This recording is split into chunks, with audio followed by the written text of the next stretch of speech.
Hi,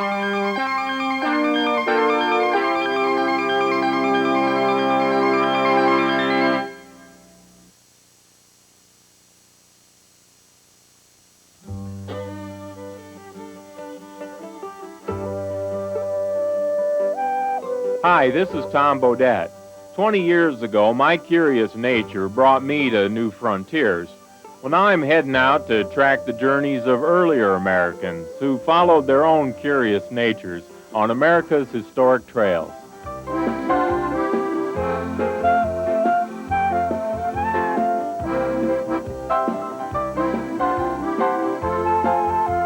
An old fur trapper named Broken Hand Fitzpatrick used to tell confused travelers looking for California, find the Humboldt River and follow it to its end, then west, ever west. Well, that was 150 years ago, and most of them did as they were told. But you know, by the time they reached this river, they'd already walked for 1,200 miles. And the hardest 500 lay ahead. I'm in Elko, Nevada, not far from the start of the Humboldt River. And those travelers were part of the awesome migration that would pull masses of settlers to California. Multitudes of wagon trains would camp and rest near here, preparing for the long 300-mile trek through the Humboldt River Valley. We're going to follow this California trail through some of the West's most beautiful and remote country. We'll see the highlights of the overland route that brought the emigrants across Nebraska and Wyoming. But our focus is the California Trail after it splits from the Oregon Trail near present-day Pocatello, Idaho. It veered southwest to what is now Elko, then down a long river valley and across the scorching desert to Nevada's Truckee and Carson rivers. We'll follow the Carson River route into California, then wind through the imposing mountain range, Sierra Nevada, and on to the end of the California Trail in Sacramento. We'll discover Cowboy Chrome, get the real scoop on a snow-skiing hero, and explore Gold Rush country. In this mid-century migration on the California Trail, every man, woman, and child involved had a story to tell later on. The journeys of these mostly naive pioneers started back at the Missouri River with tons of preparation. But how could they imagine the extent to which they'd be tested physically and emotionally? This adventure would forever change their lives. They knew that, and they wrote about that. From the diary of James Clyman, 1846. It's remarkable how people sell out comfortable homes, pack up and start across an immense barren waste to settle in some place of which they have uncertain information. But that is the character of my countrymen. These countrymen set out on the same trail, on both sides of the Platte, whether aiming for California, Oregon, or Utah. And today, landmarks along the old route honor those early journeys. For example, at Nebraska's Stir Museum, visitors get a vivid description of the overland trail. The trail is like a frayed rope. What we really have is an interstate here. Today, the median in our interstate is a green strip. The median in their interstate was the Platte River, and they're going to follow that Platte River. Although key to the migration, the Platte River was often dirty, so travelers raved about this refreshing oasis further west. Nebraska's Ash Hollow State Park is also where they confronted the first steep descent for wagons. This gully was caused by sliding covered wagons down this hill in the late 1840s and 1850s during the California Gold Rush. If you watch this hill every day, you might see between 1,500 to 1,800 people a day, about 400 covered wagons, and about 6,000 animals pass here every day for 21 days. That's a lot of trampling. You can see why these trail ruts left such deep scars on the face of the hill. Finally crossing into Wyoming territory, they reached a trading post, optimistically considered the halfway mark. Fort Laramie was a real significant stopping point for all of the immigrants as they were journeying west. It became the hub of all the trails. The Oregon and California Trail, the Mormon Trail, of course, all came through here. And the walk continued for another week before climbing into the Rockies. When these bone-weary travelers finally reached the mountain summit, they were rewarded with a surprise, a flat, wide plain called South Pass.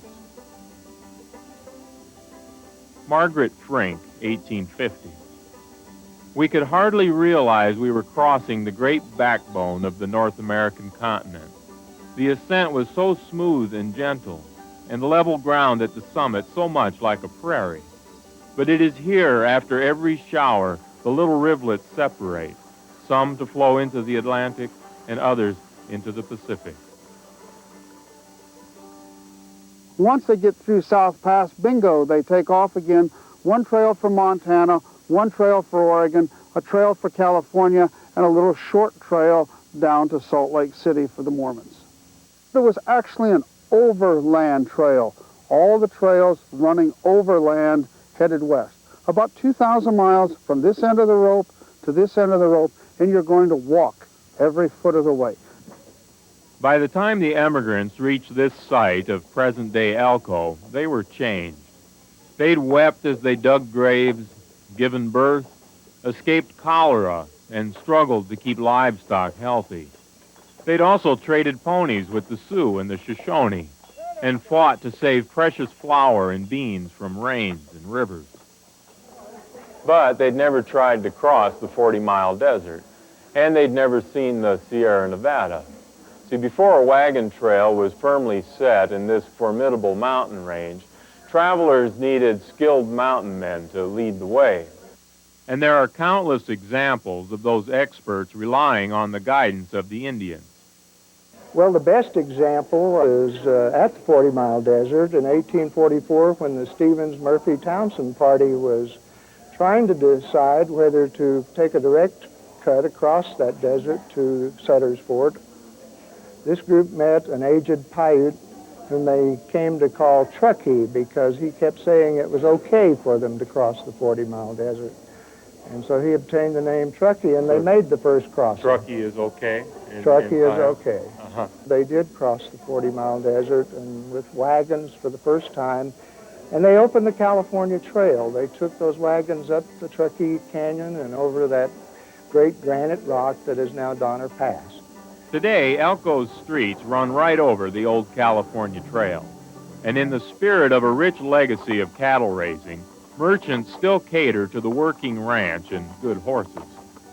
Capriola's handmade saddles are designed for the buckaroo, the English version of the vaquero, or Mexican cowboys, who developed open-range techniques for handling cattle.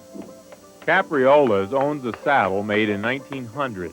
These saddles are so sought after most of the collectors across the country, mainly because of the name. And it's not, if you just can't get a G.S. Garcia made anymore. The true buckaroo takes pride in his work. He wants to look good, besides feel good in his saddle. The restored Pioneer Hotel is now the Western Folklife Center, recognized as the home of the annual Cowboy Poetry Competition. This museum exhibit features the ultimate in cowboy accessories. What you see here is an exhibit that we've called Cowboy Chrome, which represents some of the finest silver bit and spur makers from all over the West. The original Spanish gentlemen ranchers in California loved beautiful, flashing things. Elko has a hardy Basque community, which goes back to the late 1800s when northeast Nevada was a major wool producer. Originally from Europe's Pyrenees, where their people raised sheep, two families, one French, the other Spanish, ended up driving sheep from California to Elko. Eventually, they built the Star Hotel as a home away from home.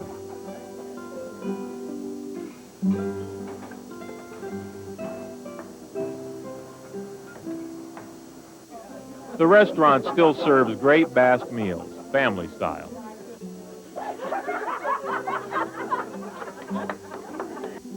I hope someone needs it, Dave. Yeah. And before Elko was a town, the Humboldt River was the lifeline to 300,000 emigrants and gold rushers who passed by. Their legacy is 400 miles of historic trails in the county, many of them precisely marked, like this one for the point where the California Trail intersects with the perilous Hastings Cutoff. Heading west from Elko today, Highway 80 parallels the California Trail.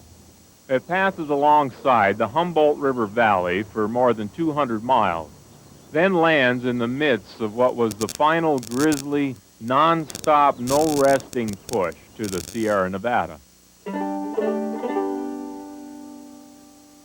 The 40-mile desert begins where the Humboldt River ends, at a shallow desert lake called the Humboldt Sink. Now, to the immigrants, this meant the start of a barren 40-mile stretch of alkali wasteland, a scorched, waterless inferno that took a day and a half to cross. Pioneer J. Ingalls wrote, August 1850. Imagine a vast plain of sand and clay, the stinted sage, the salt lakes cheating the thirsty traveler into the belief that water is near. Yes, water it is, but poison to the living thing who drinks it. And then wagon after wagon is stopped. The strongest animals are taken out of their harness.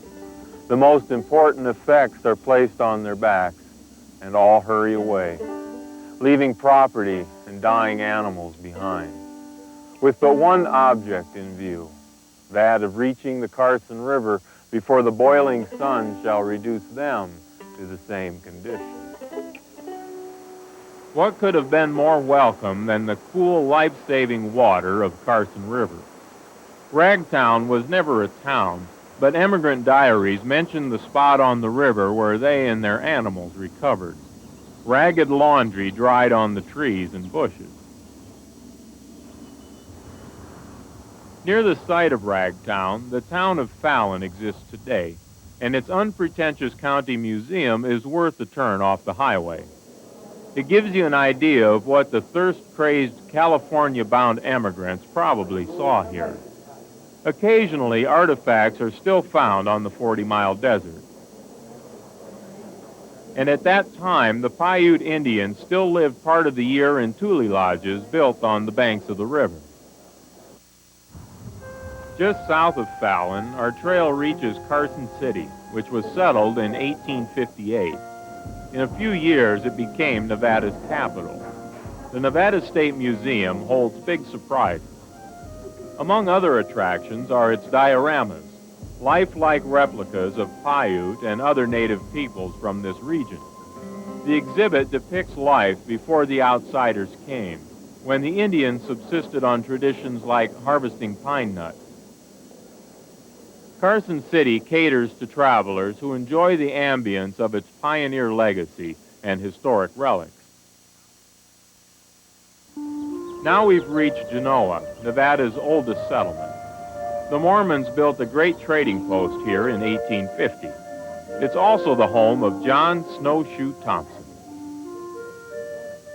Well, what's exciting about the history of this trail is the everyday people who traveled it. But there were characters, too, bad guys and heroes. I'd never heard of this mailman of the Sierra before, but Frank, you can tell me about that. They were needing someone to carry the mail during the wintertime between Placerville and Genoa on the east side of the Sierra.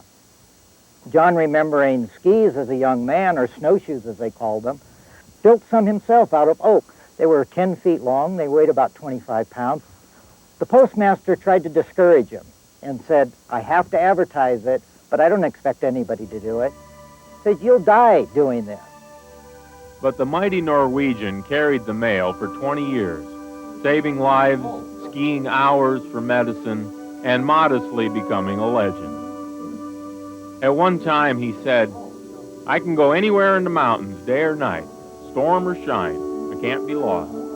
I've got something in here, in my head, that keeps me right. I've found dozens of men, but I've never been lost myself. Our final stop in Nevada contrasts painfully with Snowshoe's triumph. It recalls the single event that most terrified already wary travelers on the California Trail. The Donner Monument and Museum in Truckee is on Highway 80, not far from Reno.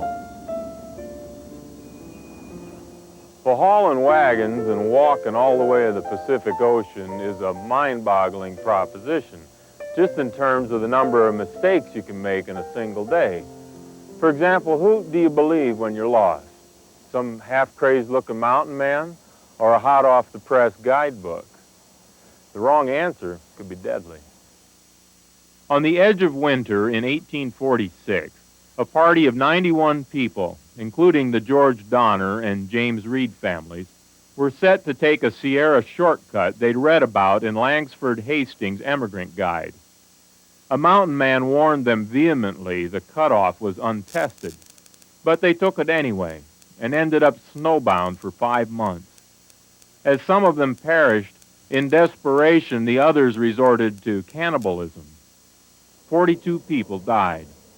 One 13-year-old survivor later advised other travelers, "Hurry as fast as you can and don't take no cutoffs."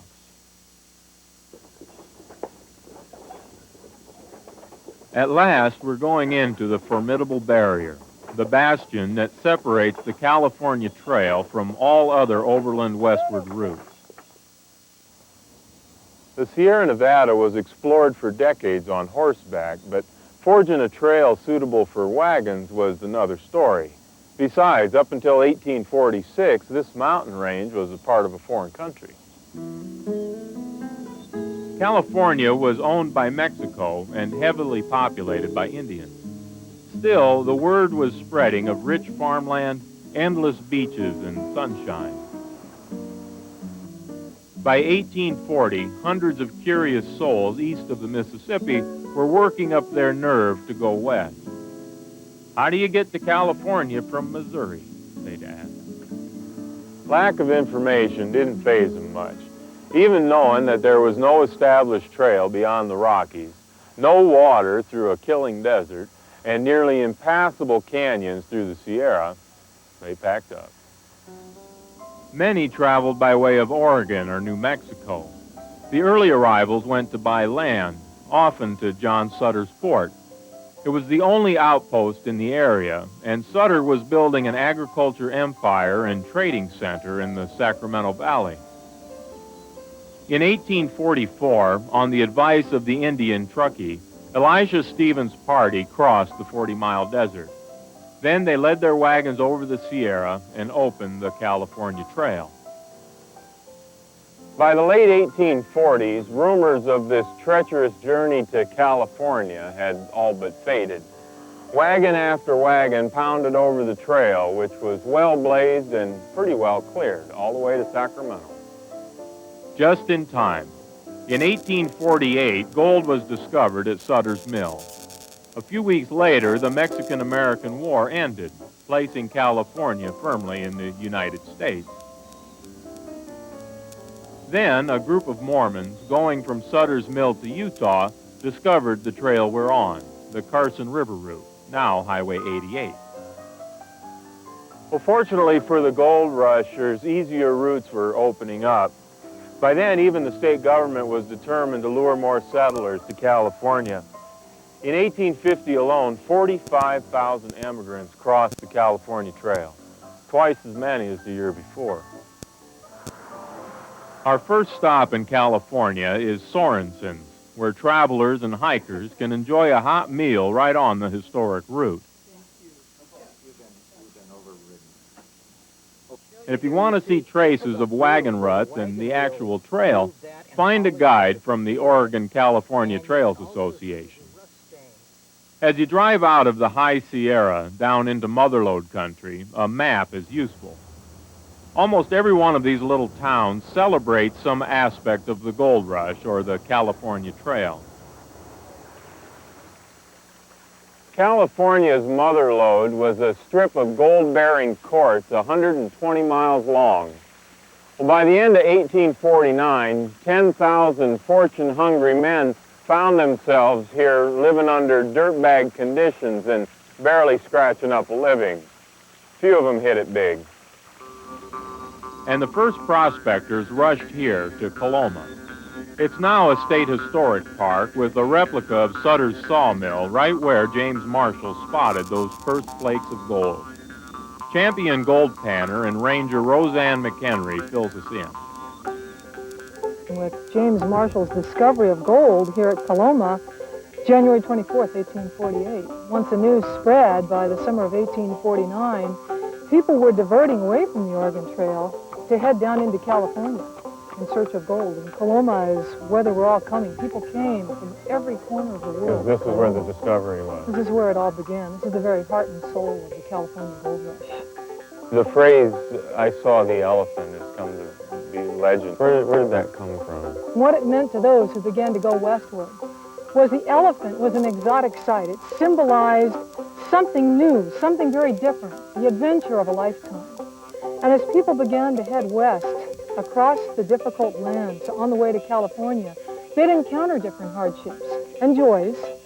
And as they did, they would tie this phrase back to their experience. If they had to turn back early, they'd say they'd seen the elephant's tail as they headed home. And if they continued on to California, made it over the Sierras, and were successful in their journey, they'd say, I've seen the elephant. I've made it out west. I've had the adventure of a lifetime, and my life is beginning anew. Well, the character of the trails changed, and so did the characters on the trails. These gold seekers were mostly young single men who really hadn't given any thought to settling in the West. They came for one thing, the gold. And wherever gold turns up, so does the darker side of human nature. Racism and vigilante justice were partners with gold fever, and the Chinese felt safest reworking gravel that was left over from earlier mining. By 1857, gold around Coloma was used up, and Placerville, or in those days Hangtown, took over the county seat of El Dorado. Placerville's county museum is user-friendly, and its great variety depicts life before and after the California Trail opened. You let people touch things here. Yeah, we hand it to them, so that they can get the feel of it, and You're not going to slap my hand? No, as long as the person's careful. The largest tribe here was the Maidu Indians. We had the Nishanan Maidu up in the mountains and the Nisenan Maidu in the valley. They were noted around the world, the Maidu, for their fantastic baskets, The baskets are extremely valuable and very hard to find because this tribe was extinct. Visitors here can also browse through the century-old ledgers where the lives of more recent California families unfold. Quite a story behind the Monroes. There really is. Their mother came out here in a covered wagon, and she was a slave. A family brought her out with them to take care of their children, and they promised her to set her free when they got to California. And then she started a little business of washing people's miners' clothes in the river. From there, her business expanded. She freed other family members, and eventually the Monroes became prominent landowners in Coloma.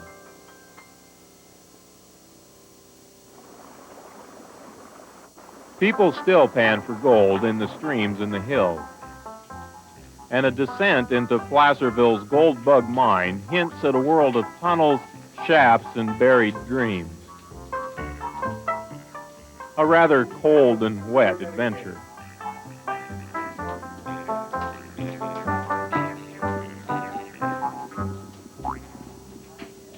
Back in the sunshine, Placerville retains the charm of the gold country, as does Amador and the neighboring Motherlode towns, for an intriguing 100-mile stretch.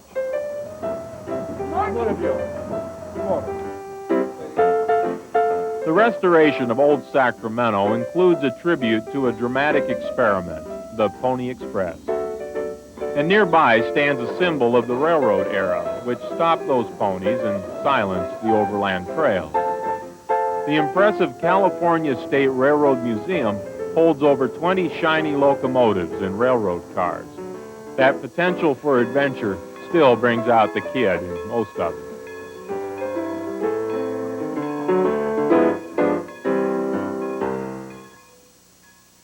But for many emigrants on the California Trail, whether hunting for land or for gold, the ultimate ride stopped at Sutter's Fort.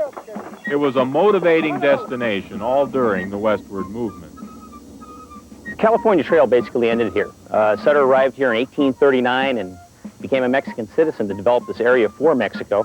He saw the potential out here, the farming. He was a farmer. And the immigrants were heading west at that time, and Sutter was trying to bring them down here. He needed the people to build his estate here. When you really think about it, if it wasn't for Sutter, my family's generation, I'm like fourth generation California, my family would not have come to Sacramento and this area. The promise of California pulled in droves of families. And before the gold rush, this outpost meant civilization, work, land, and socializing for the first time in months. So planting your boots on this site was the final step in a journey of almost 2,000 miles, a long walk and a new life. Well, whether they saw the elephant or just the elephant's rear end, their efforts produced the reality of an even larger vision, an American nation that stretched from the Atlantic coast all the way to the Pacific Ocean.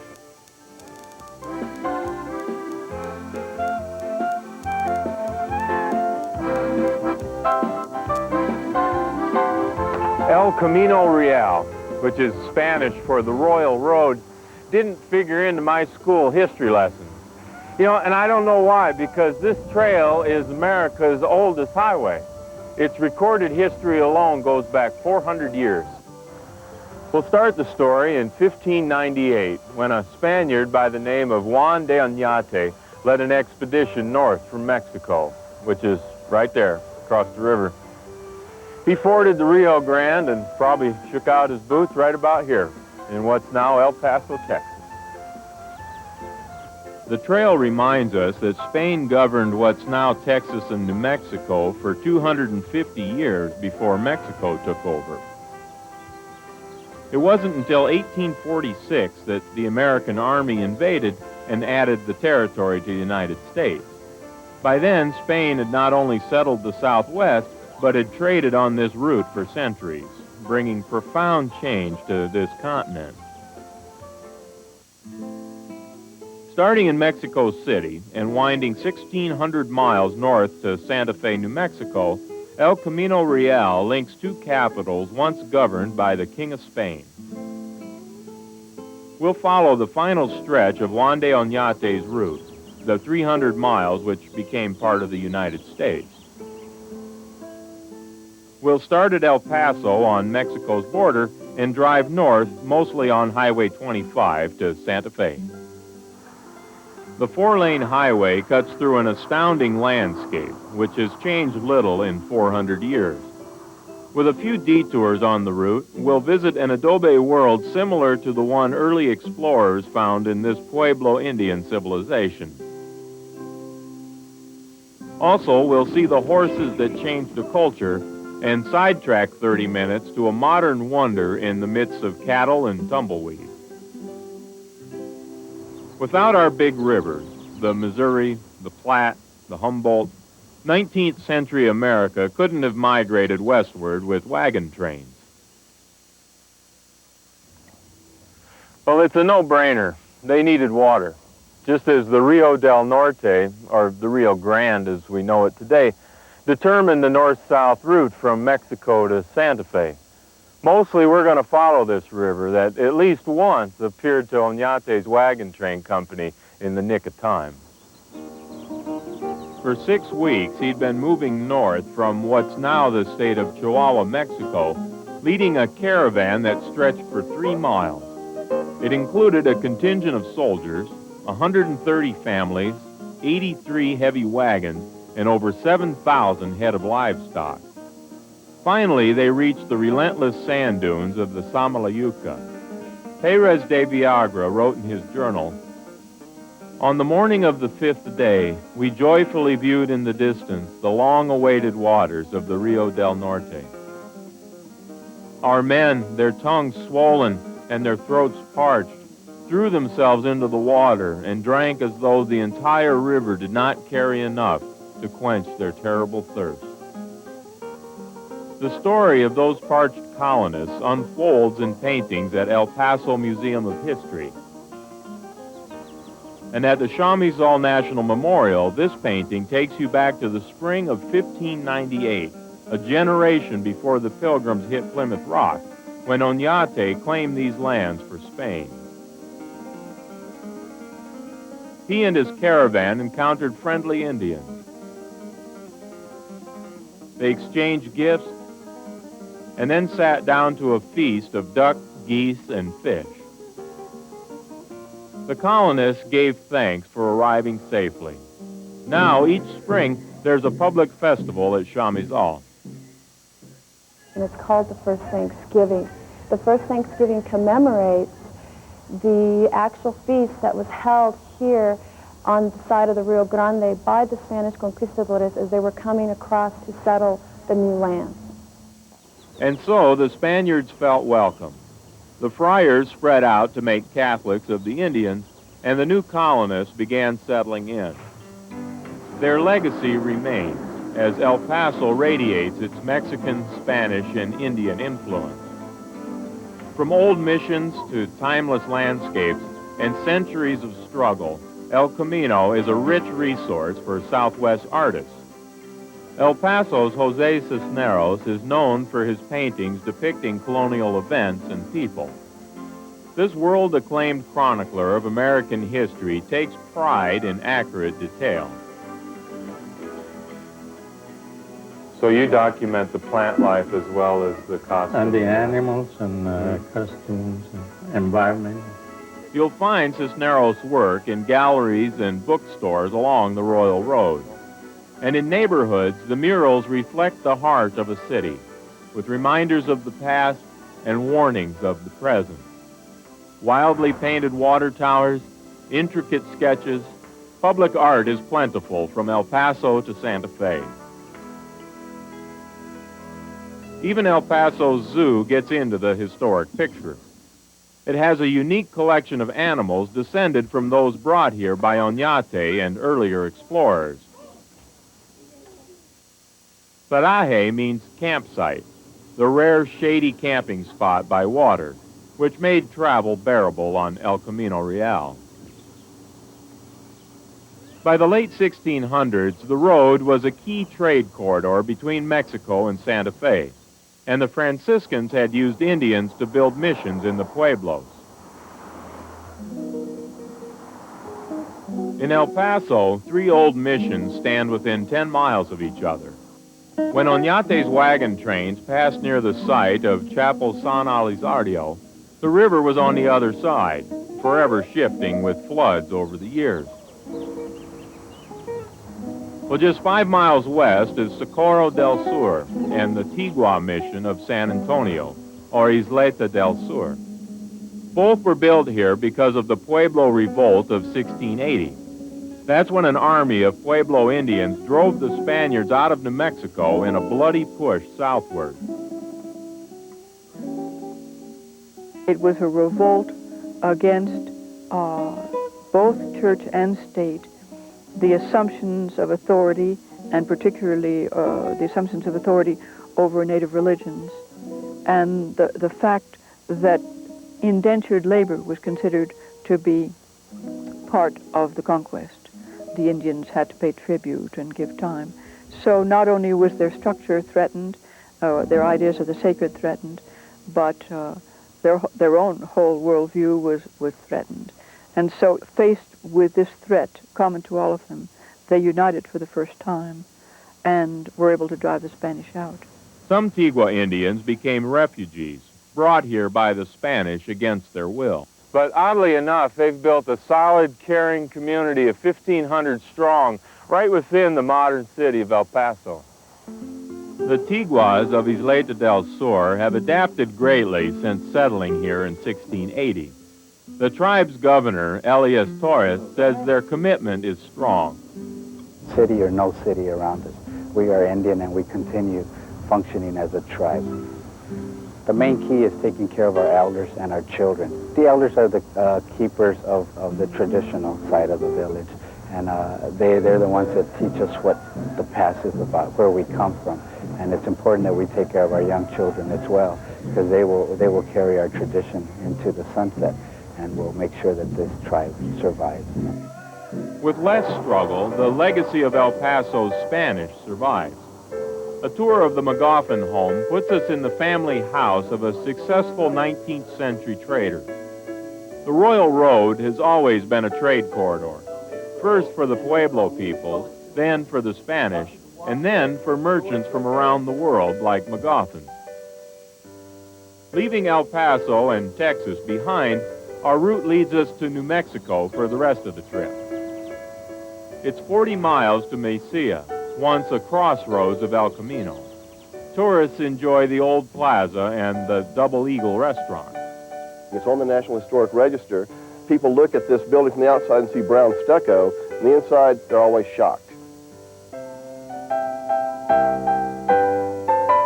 Speaking of shocks, we have a lot of ghosts inside, too, from the 1840s that we have two lovers who died here in the building, and it's been just a fantastic thing. People see them all the time. We even have photographs.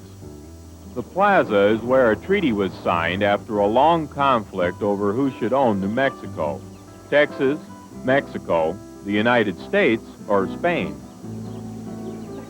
Next door at Las Cruces, the weekly farmers market displays New Mexico history, great homegrown cuisine, and local art. It's a pipe that Algonquins, Mohawk, Sioux, Lakota Sioux used. It was a trade item introduced to Native American Indians by the English and French.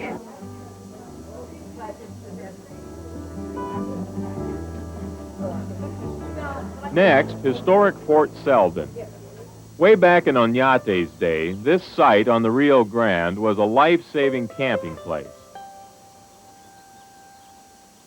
Here's where they started their dreaded march through the desert.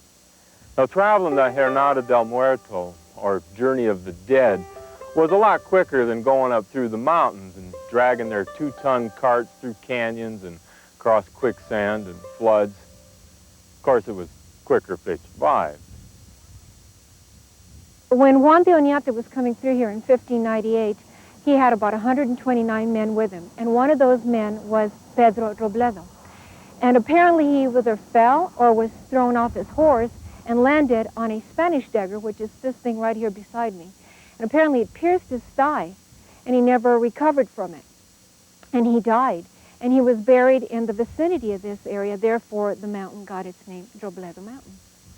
This was a paraje right here, which is a campsite. They would stay days here and make sure that their animals, lots of animals that they had with them, the livestock, and of course the people, had enough water, carried enough water. Then they veered kind of east and eventually north from here, hitting what they called the dreaded Jornada del Muerto. We're detouring briefly to trace a few miles of that journey. After Oñate buried his good friend Robledo, he sent the man's wife and 6 children onward. The Robledo Mountains stood watch then, as they do 400 years later. Doug Preston calls the 120-mile Jornado a harsh, Zen-like crossing. You're sitting on a horse, the wind is blowing, the leather's creaking, and you don't seem to be moving. You can ride for 12, 14 hours and you haven't seemed to move at all. Just the blue mountains in the distance will shift a little bit. That's about it.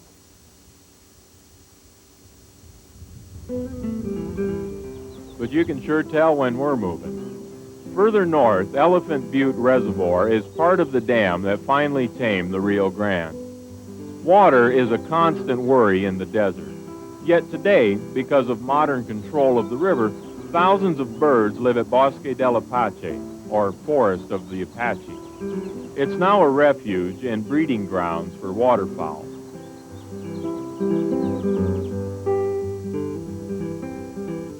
Passing through San Antonio, New Mexico, travelers often stop at the Owl Cafe.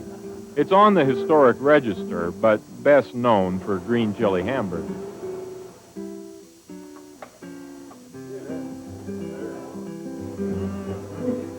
Now, on to Socorro. another landmark that's steeped in history. Socorro had its heyday during the silver mining years, when it had 2 working opera houses and was a major settlement along the El Camino Real. But for centuries before that, it was an ancestral pueblo.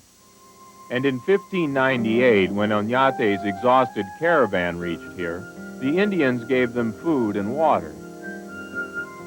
Oñate renamed the village Socorro, which means help.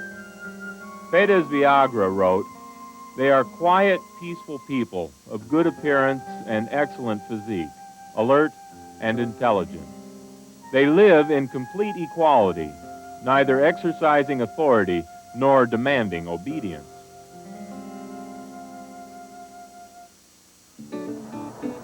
We're now detouring west on Route 60 to the privately owned Wind Spirit Ranch. Here they train Spanish Mustangs, the same breed that made the Comanche, Apaches, and Navajo quicker and fiercer than the Pueblo Indians or the Spanish settlers could have imagined. They're called Spanish Mustangs, and they came over with the conquistadors and actually changed the life of most Native Americans on the plains. The endurance of them, because they don't want to quit, is that they'll keep going unless you make them quit. And they will put out their best. They'll give you 110% if you ask for it. A lot of times you don't even have to ask for it. They'll just give it to you. They're thriving out here. Living in these kind of conditions is what made them the great horse that they are. And that's really one of our main objectives is to try to keep as natural an environment for them as possible. Without this kind of effort, this breed will be lost. Still detouring west, past antelope and jackrabbits, you'll come to the plains of San Augustine and a unique sight. Oñate and the Indians look to the stars to find their way, just as the Very Large Array scans the heavens today. The VLA consists of 27 radio wave telescopes that appear stranded on a great expanse of the moon. The system picks up data that originated long before Juan de Oñate. Back on the route, not far from Albuquerque, a marker points out Tomé Hill, once sacred land to the Indians and still a place of Easter pilgrimages. Its historic church is always open. Around 15 miles south of Albuquerque, the Pueblo of Isleta takes pride in its old mission. One of the few to survive the Pueblo revolt, the governor stopped here in Isleta during that uprising. The mission experiment was successful enough that some Indians followed the Spaniards.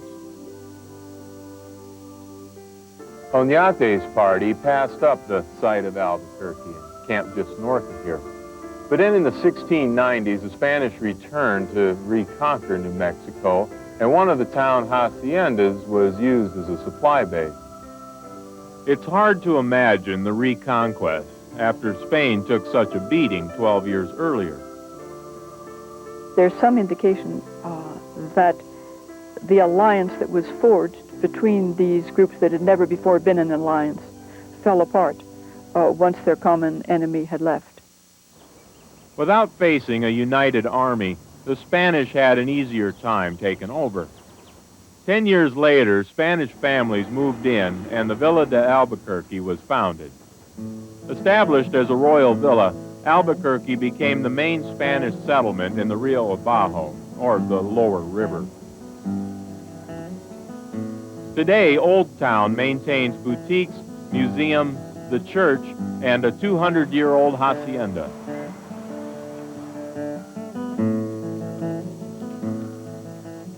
Albuquerque's Indian Pueblo Cultural Center illustrates what Oñate and earlier explorers found here in the 16th century, a complex, well-balanced Pueblo Indian civilization with communities separate and autonomous, each with its own language.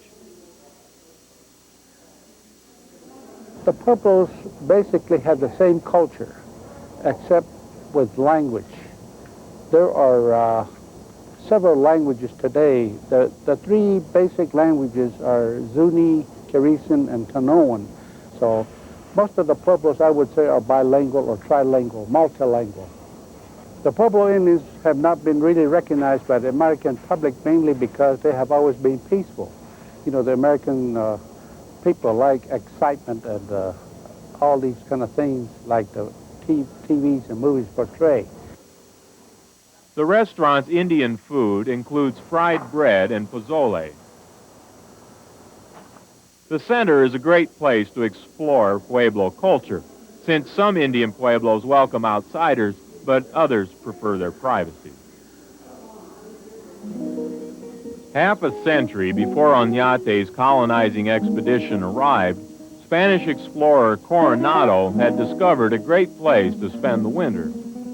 In 1541, when he, along with his soldiers, were looking for the 7 cities of gold, they camped here at Bernalillo. This Chihuahua Coronado monument is still a peaceful and hospitable paraje set amongst the cottonwoods of the Rio Grande. And you can also see the reconstructed ruins and the kiva outside. A kiva is a religious ceremonial chamber, and they're still actively used. The museum is well run and approachable. You can beat a replica of a tribal drum, and you can try on colonial armor. Yeah, it looks better in the catalog. It's worth the scenery alone to take alternate Route 14 to Santa Fe. This puts us on the ancient Turquoise Trail, where gold was first discovered in the States.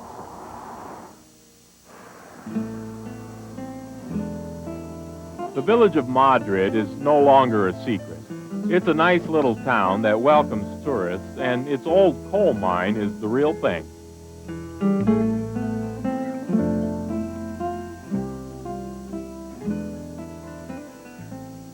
Heading north along the river, Oñate's final challenge was La Bajada, a formidable 2,000-foot wide hunk of stone.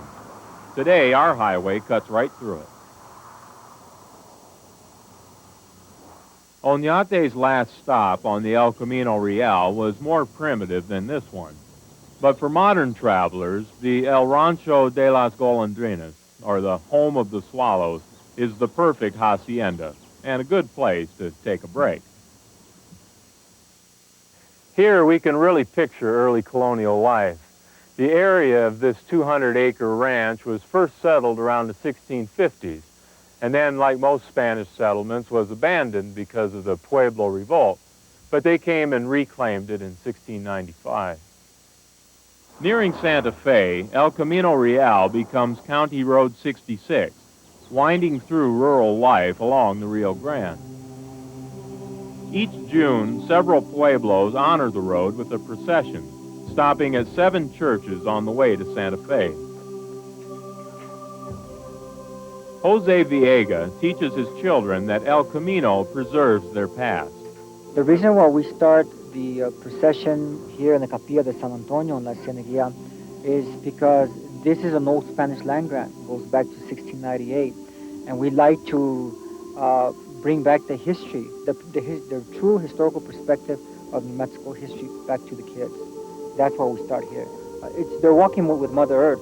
And as you can see, to the south of us is the petroglyphs, the burial sites, all these archaeological sites are along the Camino Real is the reason why we bridge the gaps and bringing people and teaching them and educating them about why it's important to preserve the road. And that road leads past Santa Fe's oldest church. Now, the old soldier Oñate did not stay here, but continued north to the pueblo that would become San Juan. He named it the capital. But that was a short-lived dream.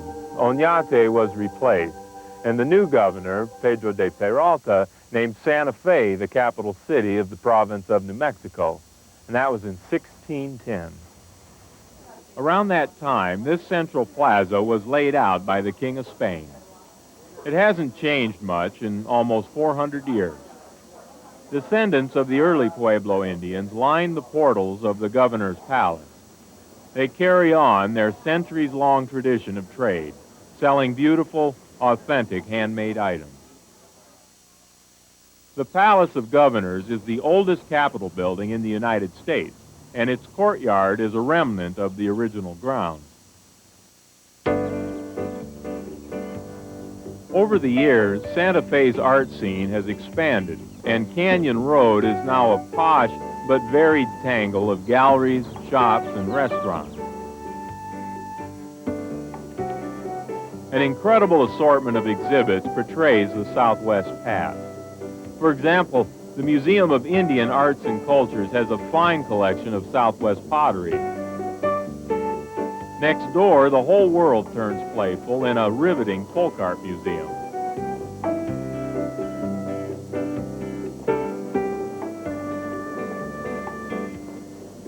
In the Girard Wing alone, over 100 countries are represented.